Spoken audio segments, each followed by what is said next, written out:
வணக்கம்.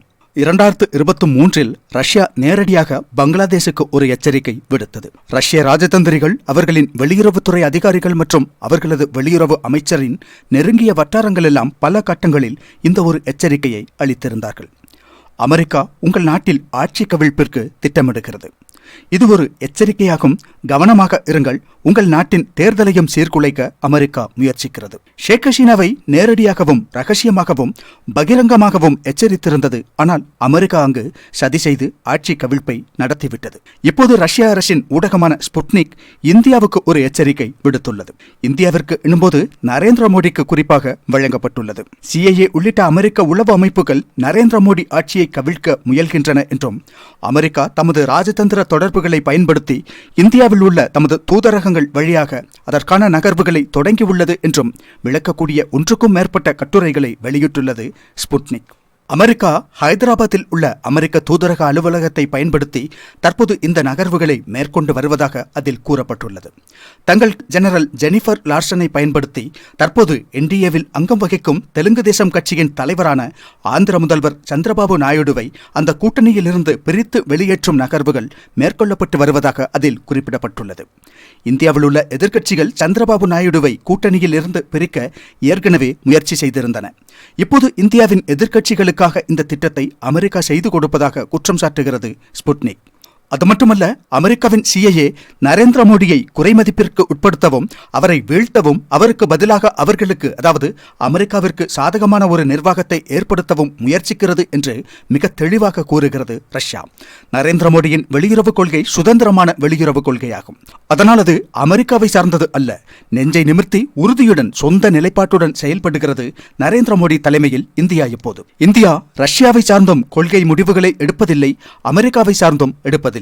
மாறாக சுதந்திரமான வெளியுறவு கொள்கையை பின்பற்றுகிறது இந்தியா. உலகில் சுதந்திரமான வெளியுறவு கொள்கை கொண்ட நாடுகள் மிகவும் குறைவாகவே உள்ளன. இந்தியா, ரஷ்யா, சீனா, ஈரான், வடகொரியா போன்ற வெகு சில நாடுகள் மட்டுமே உலகின் சுதந்திரமான வெளியுறவு கொள்கையை கொண்டுள்ளன. இந்த நாடுகள் எதுவும் எந்த ஒரு நாட்டையும் அதிகமாக சார்ந்திருக்கவில்லை. ஈரான் மற்றும் வடகொரியாவின் விஷயத்தை எடுத்துக்கொண்டால் அவை சுதந்திரமான ராஜதந்திரத்தை கொண்டுள்ள நாடுகள்தான். அதன் காரணமாக அவர்களின் நிலை என்னவென்று பாருங்கள். அவர்கள் தடைகளால் அடைக்கப்பட்டுள்ளார்கள். அதனால் அந்த நாடுகளே பூட்டப்பட்ட நிலையில் உள்ளன. குறிப்பாக வடகொரியா. ஒரு மனிதனையும் உள்ளே அனுமதிக்க மாட்டார்கள் அவர்கள். காரணம், அமெரிக்காவை நம்ப முடியாது. உளவாளிகள் பல வேடங்களில் வருவார்கள் என்பது அவர்களுக்கு நன்றாக தெரியும். முழுக்க முழுக்க அடைக்கப்பட்டது போல் உள்ளதால் தேவையில்லாமல் யாரும் அங்கு செல்ல முடியாது. சுற்றுலா பயணியாக செல்ல நினைத்தாலும் கூட பல தடைகளை தாண்டி செல்ல வேண்டும். அமெரிக்கா மீது நம்பிக்கை இல்லாததே அதற்கு காரணமாகும். ரஷ்யா விஷயத்தை பார்த்தால் ரஷ்யாவிலும் அமெரிக்கா பல்வேறு வழிகளில் தலையிட முயன்றது. விளாடிமிர் புட்டின் தான் அதற்கு ஒரு முற்றுப்புள்ளி வைத்தவர் என்று சொல்லலாம். இப்போதும் அமெரிக்கா முயற்சித்துக் கொண்டுதான் உள்ளது. ஆனால் ரஷ்யாவின் நெட்வொர்க் மிகப்பெரியது என்பதால் ரஷ்யா அமெரிக்காவை துல்லியமாக தடுக்கிறது. அதேபோல சீனா சுதந்திரமான வெளியுறவு கொள்கையை கொண்டிருப்பதால் தான் அமெரிக்கா எப்போதும் சீனாவை குறிவைத்து வருகிறது. அதுபோலத்தான் ஈரானின் சுதந்திரமான வெளியுறவு கொள்கையை அமெரிக்காவால் பொறுத்துக் கொள்ள முடியவில்லை. அமெரிக்காவை பொறுத்தவரை அனைவரும் அமெரிக்காவிற்கு தலைவணங்க வேண்டும். அமெரிக்காவை மன்னராக கருதி அதன் அடிமையாக நடந்து கொண்டால் அமெரிக்கா அவர்களுக்கு தேவையான பண உதவி செய்யும், வர்த்தக வாய்ப்பை தரும், அமெரிக்காவில் செயல்படுவதற்கான அமைப்புகளை கொடுக்கும், எதற்கும் தயாராக இருக்கும். அதாவது உறுதியாக துணிச்சலாக நெஞ்சை நிமிர்த்தி நிற்பவர்கள் வேண்டாம் என்பதுதான் வெள்ளையர்களின் நிலைப்பாடாகும். எனவே நரேந்திர மோடி அரசின் இந்த சுதந்திரமான வெளியுறவு கொள்கையை அமெரிக்காவால் உட்கொள்ள முடியவில்லை. அமெரிக்கா இந்திய தேர்தலில் தலையிட முயற்சிக்கிறது என்று ஏற்கனவே ரஷ்ய ஊடகமான ஸ்புட்னிக்கும் அலுவல்களும் எல்லாம் மறைமுகமாக குற்றம் சாட்டியிருந்தனர். இந்த தேர்தலில் நரேந்திர மோடிக்கு தனிப்பெரும்பான்மை கிடைக்காமல் போவதற்கான எந்த காரணமும் இல்லை என்பதுதான் உண்மை. அந்த அளவு மிகச்சிறந்த, மிகப்பெரிய, மிக முக்கியமான திட்டங்களை எல்லாம் மோடி அரசு செயல்படுத்தியிருந்தது. அப்படி இருந்தும் பாஜக தனிப்பெரும்பான்மை பெறவில்லை.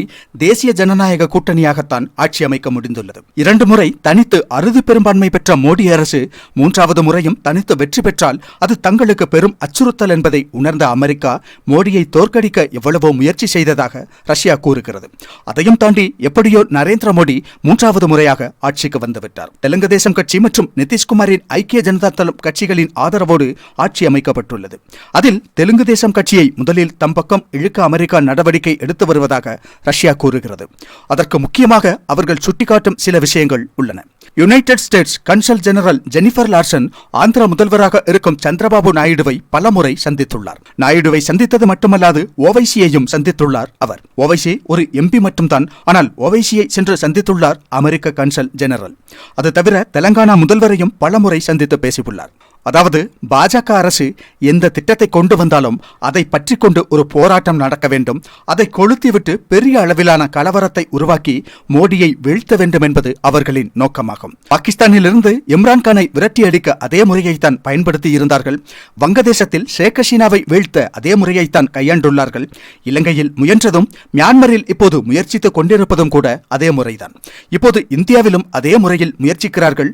மோடியை ஆட்சியிலிருந்து அகற்றுவதுதான் அவர்களின் நோக்கம் என்று ரஷ்யா வெளிப்படையாக கூறுகிறது. இந்த எச்சரிக்கையுடனேயே பல கட்டுரைகளை வெளியிட்டுள்ளது ஸ்புட்னிக். இந்திய உளவு அமைப்புகளுக்கும் இத்தகைய சந்தேகங்கள் உள்ளதாக குறிப்பிடும் சில கட்டுரைகள் வெளியாகியுள்ளன. இது எவருக்கும் சந்தேகத்தை ஏற்படுத்தத்தான் செய்யும். ஆனால் அவர்கள் ஒரே நேரத்தில் பல தலைவர்களை சந்திப்பார்கள்.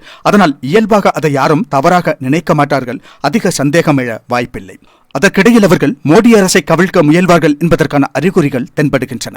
காரணம், இங்குள்ள எதிர்க்கட்சியைச் சேர்ந்தவர் ஒருவர் அமெரிக்காவில் சென்று பேச்சுவார்த்தை நடத்தியதாக கூட சமீபத்தில் செய்திகள் பரவியிருந்தன. எனவே இந்தியாவில் எதிர்க்கட்சிகள் ஆட்சிக்கு வர வேண்டும் என்று அமெரிக்கா விரும்புகிறது. அதற்காக அவர்கள் அதை பல வழிகளில் செய்ய முயற்சிப்பார்கள். இப்போது மோடி அரசு தொடர்ந்து 2 முறை ஆட்சியை நிறைவு செய்ததுதான் அவர்களுக்கு அச்சத்தை ஏற்படுத்தியுள்ளது. அப்படி இருக்க 3வது முறையாகவும் அதிகாரத்தை கைப்பற்றியுள்ளார் மோடி. மோடி சுதந்திரமான நிலைப்பாடுள்ள, சுதந்திரமான வெளியுறவு கொள்கை உள்ள, இந்தியாவின் உண்மையான வலிமையை வெளிப்படுத்தக்கூடிய, உலக சக்திகளுக்கெல்லாம் போட்டியான ஒரு தனிப்பெரும் சக்தியாக இந்த நாட்டை வளர்த்தெடுப்பதை அவர்களால் பொறுத்துக் கொள்ள முடியவில்லை. அதோடு இந்தியாவில் அமெரிக்காவின் செல்வாக்கு குறைந்து வருகிறது. அதுதான் அமெரிக்காவின் மிக முக்கியமான பிரச்சனையாக உள்ளது. அதற்காக அவர்களின் CIA இங்கு பிரச்சனைகளை உருவாக்குவதற்காக இந்தியாவை வட்டமிட்டுக் கொண்டுதான் உள்ளது. ஆனால் இந்திய அமைப்புகள் அதை கடுமையாக எதிர்த்து தடுக்கின்றன. இது மிகவும் தீவிரமான ஒரு அறிக்கையாகும். அதை அவ்வளவு சாதாரணமாக ஒதுக்கிவிட முடியாது. மணிப்பூர் கலவரம், விவசாயிகளின் போராட்டம், அங்கெல்லாம் ஏற்பட்ட சாதாரண எதிர்ப்புகளை தூண்டிவிட்டு அவற்றை பற்றி படரச் செய்து மிகப்பெரிய விஷயமாக மாற்றியது அமெரிக்காவின் ஒரு வகை தந்திரமாகும். இப்படி ஒவ்வொரு நாட்டிலும் சதி செயல்களை அரங்கேற்றி அந்த நாடுகளின் ஆட்சிகளையே கவிழ்த்து வீணடிப்பதில் பெயர் பெற்றவர்கள் அவர்கள் அமெரிக்கர்கள். ஒவ்வொரு நாட்டிலும் ஆட்சி மாற்றத்தை எப்படி செய்கிறார்கள் என்பதை விவரிக்கக்கூடிய ஒரு பெரிய விக்கிபீடியா பக்கமே உள்ளது. விக்கிபீடியாவில் சென்று பார்த்தால் தெரியும் அவர்களின் வரலாறு எத்தகையது என்று. அவர்கள் செய்துள்ள அக்கிரமங்கள் அனைத்தையும் அங்கு பார்க்கலாம்.